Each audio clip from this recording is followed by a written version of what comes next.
All right, welcome back for another episode of In the Gold Fields. Here we are back in my office again. We're going to make another video today, and of course we're in the desert, so we're going to be dry washing again. I know we've been playing more or less trying to find the gold that we want to be on. We started a hole, which I'll show you the hole later on here in the video. We started a hole, we find a pretty good gold, but as gold goes, with farther we went into the pile, the gold actually got lighter. So what we decided to do is take another trip over here, which I've got Dean and Y Gold. Right now they're out there pecking some rocks out and stuff like that, and I'll bring you over to that hole and I'll show you why we're starting to dig in that hole. We actually have a shale V, almost like false bedrock going down, so we chased it in, did a little clean out yesterday. You'll see the clean out pictures on the end of this video, but we actually had a pretty good showing yesterday, probably about 1.5 grams. For what we ran, it wasn't too bad, but we're gonna be out here today trying to get a little bit more. But like I said, we're gonna be doing a dry washing video today. I'm gonna try to show you what we do, how we classify it down, and why we do it, and how we run it through my dry washer. More or less like you hear, low and slow. You hear the planes going over already today. It doesn't take them long out here. But yeah, without ado, like I said, let's get back in here and I'm gonna get some stuff done and we'll bring you back and we'll show you a little bit more about what we got. Hang in there. Okay, now we're back here in this hole again. As you can still hear freaking airplanes flying over. It won't shut up. I hate them darn things every day. They drive you nuts. But anyway, this is the hole that we're digging in. We started this actually yesterday. And this is why you don't sit on your butt in a hole. You just seen that. But anyway, you can see this shale, how it makes a V on this side. On this side, it comes down in. And then we've got river rock that's really packed in here tight. We got some bigger rocks, some smaller rocks, but they've been here a long time. They've had water going over them quite a while because they're packed so tight. If you find them that are really loose and fluffy, that means it was probably brought by a flash flood, left really quick and the water went away. But you can see these rocks are really tight, so they've had water going over them. It must have been like when we had a snow melt and the creek continuously ran. But we're taking, like I said, we're taking the top, everything off the top of this shale. It's going to be like a false bedrock. We did come up with some pretty good flakes and pieces yesterday. I think we come up at least 4 that we could pick up pretty easy out of a pan, make it clink on the pan. So that was a pretty good deal. We're going to go up and go around this bush here. This is not a endangered bush or anything like that, so it's a trash tree out here pretty much. But we're gonna go up, and like I said, this stuff slopes up this way, and then the shale here slopes up this way. So we're following it, trying to stay up above it, and then as soon as it levels out, we're gonna go ahead and just go in and take all the dirt off the top of it. That way we can continue on staying down on this shale. And this stuff is it breaks up pretty easy. And you know, we're gonna take, I'd say we take about the first 2 to 3 inches off the top. That way, if the water did put the gold down in the shale when it was flowing over the top of it, we're gonna get those big pieces back out, and we're not gonna lose them. Now down here in this particular hole, we could probably classify down into 8 mesh, and everything's probably gonna be below 8 mesh. Now, if we go to 20 mesh, we're gonna have some pieces bigger than 20 mesh, and that's gonna be like a picker, you know. You can still pick it up with your fingers and make it clink in a pan, but it's not as big as what we wanted. But we're way down the creek. Most of the good pickers and the good nuggets that's been found is way up the creek, about 20-25 miles, around where a couple other creeks feed into this one. But we're so far down that most of it's been bashed, crashed, and rolled. So everything's gonna be more or less below 8 mesh and smaller.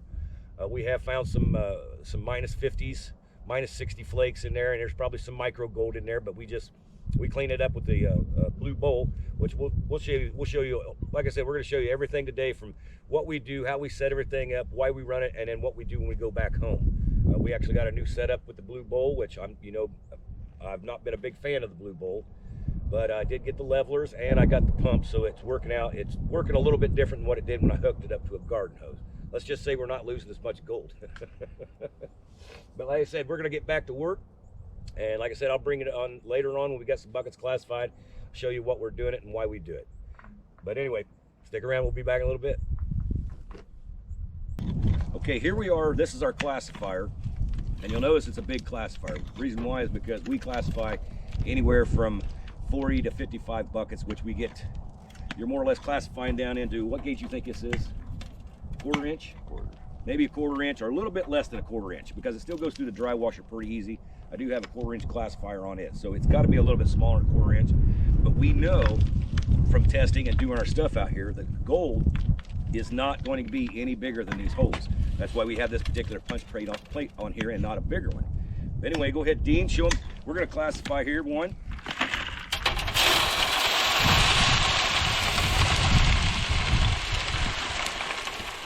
There we go. See all these rocks. All these rocks is what you want to take out, because if it's not gold, you don't want to run it. So what I'm saying is, like right there, he just did a half bucket out of that. He'll do another half bucket here, and the bucket's not even 1/4 of the way full.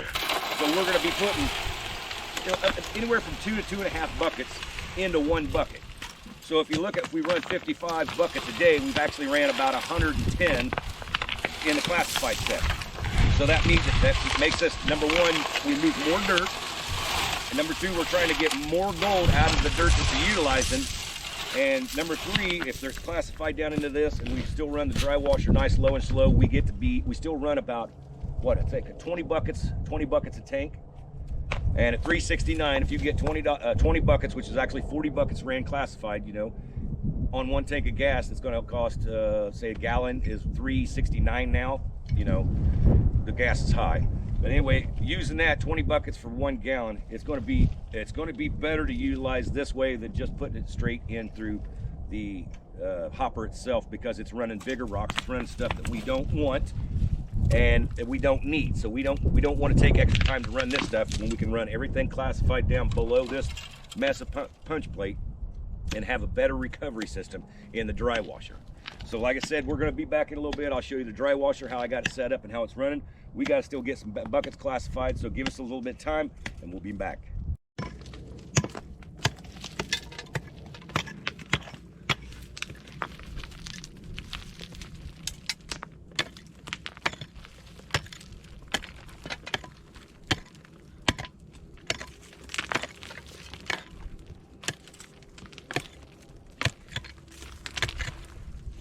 As you can tell up there, white gold's hitting that hard pack, and you can see it's really compressed. It's really flattened down hard. It's not easy to get out, but once it starts falling out, it's not too bad. You just got some, like I said, you got some hard places in there that's been really packed down good. We got Dean down there being the excavator. We got the white gold up there being the bulldozer. And watching out for big unsafe rocks to come popping out on him. He just had one a minute ago. He had above his head. We had to get it moved out of the way so it didn't crunch into anybody. But yeah, what we'll do is we'll take out this wall like you see him doing, and we'll throw out the big rocks. That way, like I said, we're classifying down. We don't want anything that's not gold. So we're going to take that. We'll take that stuff, and Dean's actually classifying down into a 1-inch classifier, and then we're taking it over and going through that. It's like I said, it's a little bit less than a 1/4 punch plate. What was that joke, Dean? 7 7/16? It's a 7/16 punch plate. But this is the hole we're working, and hopefully we're going to go later on. You see right there above where white gold's digging, that little spot continuously, it keeps going up. But then if you look right here, you'll see that other stuff that we got, and it goes up right from his feet where the shale is. If you look right there, we still got all that to dig too, and then everything up on top of the hill. It's all got gold on it. It's all got gold on it. Like I said, we're just trying to take this stuff right now because we know we can get it, and it's not easy, but we know it's got the better gold in it.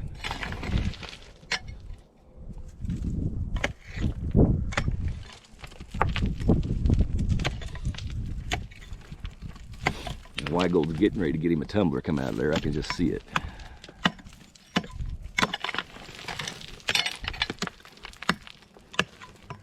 Like I said, folks, when you're digging in holes like this, you notice like white gold's up there hitting the big rocks. We got Dean back here in the back, safety. He's pulling everything with a hoe. So that's kind of a safety issue, because if a big rock does roll, Dean's not in the way, and white gold knows it's falling, so he can jump out of the way. So like I said, when it comes to safety, you want to watch these big rocks, because folks, I'm telling you, one rock, it's an ankle, it could be a leg, it could be an arm. You never know. And that's one of the other reasons why I always say, never sit in a hole. Always be on your knees or be back out of the way. right, up next, the old dry washer. Stick around. All right, I had to take the GoPro off of the stand to show you this, but anyway, I want to give you a little example of how my box is setting. You'll notice that the tray is not leaned down like you see a lot of other people have it. This is what we call low and slow.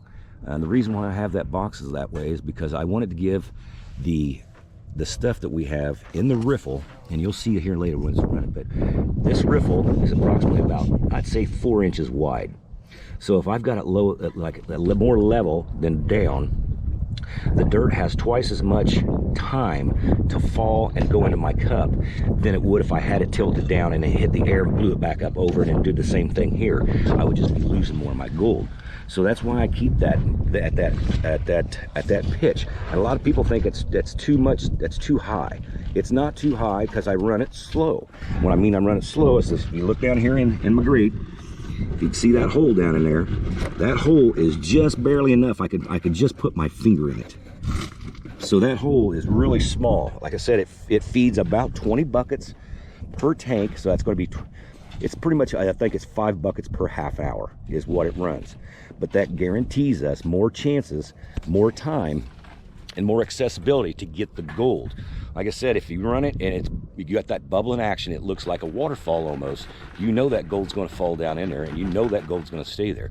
And that's the whole thing. Because dry washer, we all know, if you ran dry washer before, a dry washer is not 100% effective.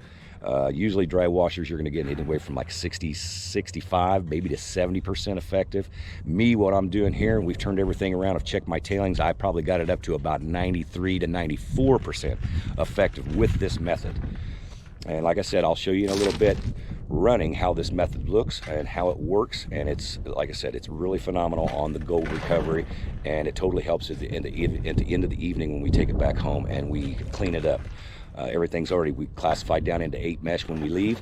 We have an 8 mesh classifier down here. I classify anything that comes out of that. By the time we get back home, we can just run it through the gold cube. We don't have to classify when we get back to camp and waste any more time than we have to. So like I said, I'm going to bring you back here in a little bit when this baby's running. We got about, I'd say, 3 or 4 more buckets before I can start doing my job and getting her going. And we're going to have a good time today. Anyway, see you later. All right, here we are back again. I'm showing you if I can get out of the dust. And you can see I got the flow nice and slow up there. And you look at that. Looks like a waterfall. That dry washer is perfectly dialed in. Like I said, it takes about a half hour for us just to run 5 buckets. But it's nice, slow. And man, I'll tell you, the gold recovery, I got my vibrator on the inside, the fan, it's all the way in, close as it can to the fan to make multiple, really fast vibrations is how I like to do that. And then look over here, I'll show you what it classifies down into. That's what we're running after it classifies. Like I said, we're trying to get all the gold out that we possibly can and not run any of the big rocks. That, folks, that's what your dry washer needs to look like right there. Always check your feed. After your feed's good, check your level, slope on your riffle box, and then make sure everything's good. You see I got my chaff coming right out the middle. Now the feed here looks like it's not working, it's not straight, but it is because the vibrations throw a bunch of the heavies right here, which we did get a good concentration of black sand. But all in all, hey, it works great. All right.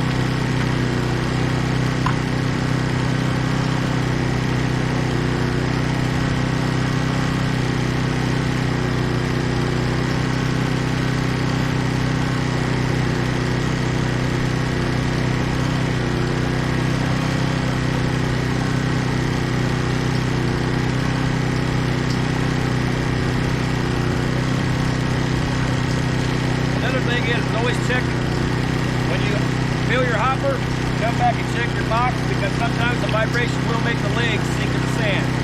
you got to make sure you keep that perfect pitch.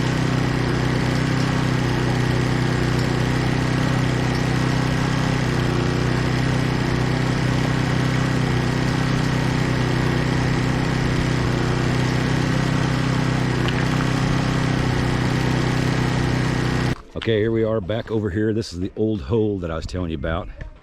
And you can see that we have moved some rocks, that is for sure. Look at that wall.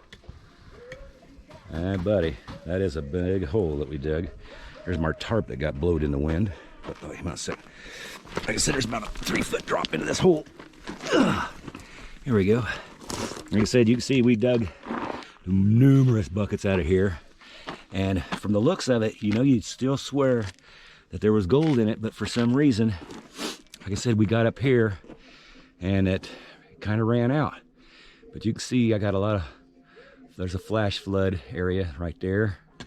Come down here and there's where hard pack is, that the rocks has had water running back over it. Come down a little bit more and you still see like another kind of flash flood. But yeah, we probably dug, 300 and something buckets out of here at least. Like I said, this is about I'd say a good 2.5, 3 feet drop. Get that out of here. And then you can see these are all of our tailings right here. And folks, let me tell you what, that is a bunch of tailings. And there's some stuff in there, and then there's mine from last year over there.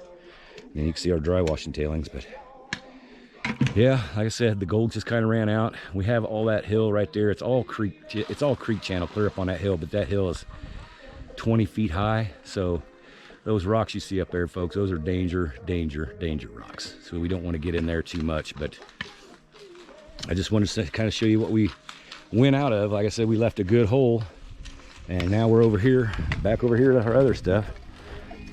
And so yeah, we're gonna keep on going. Hang in there.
here we are, back at camp. Got Y Gold working the old gold cube. He hadn't got a chance to work one of these, so we're giving him the chance. Why we don't do anything. That's just how it works.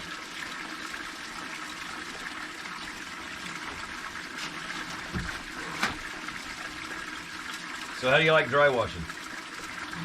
Oh, it's an adventure, that's for sure. It's what? An adventure. An adventure. And as you guys can see, we use plenty of soap. That's how it's done. He's been moving some big rocks today. He said he's kind of tired, but not really. His back hurts, but his brain still works.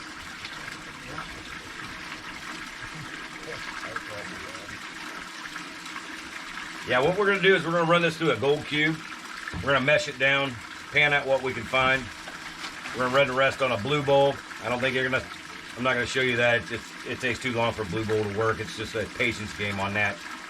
But like I said, at the end of this video, we'll throw you some pictures out there of some of the gold we got. And I hope it's gonna be really good. For what you dug today, it's gonna be good, right? I hope. All right. You can pour a little faster than that. Yeah. Remember, it's got 3 G4 separators. Why not 4? I don't have a 4th tier. That costs more. Anyway, like I said, we'll bring you back here a little bit. I don't know if you, like I said, I don't think you're going to see the blue bowl in action or anything like that, but we'll show you the finished up pan out of this when we get it, just to show what today. I think we ran, I want to say 52, but my math ain't that great.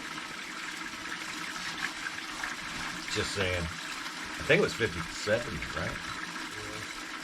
Close to that. I ran on buckets of 6 today, but we got, so if it was, say if it's 50 something, even if it's 50, we ran 100 buckets today. It takes 2 buckets to fill up 1. Or 2.5 commonly. If you got a lot of rocks in it. Anyway, let's get old Y Gold here.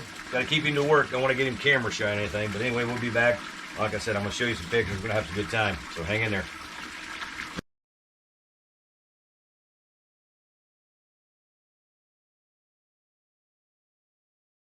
In the mood for some delicious barbecue ribs, pulled pork smoked sausage, and the best brisket in town? Try Can't Stop Smokin' Barbecue.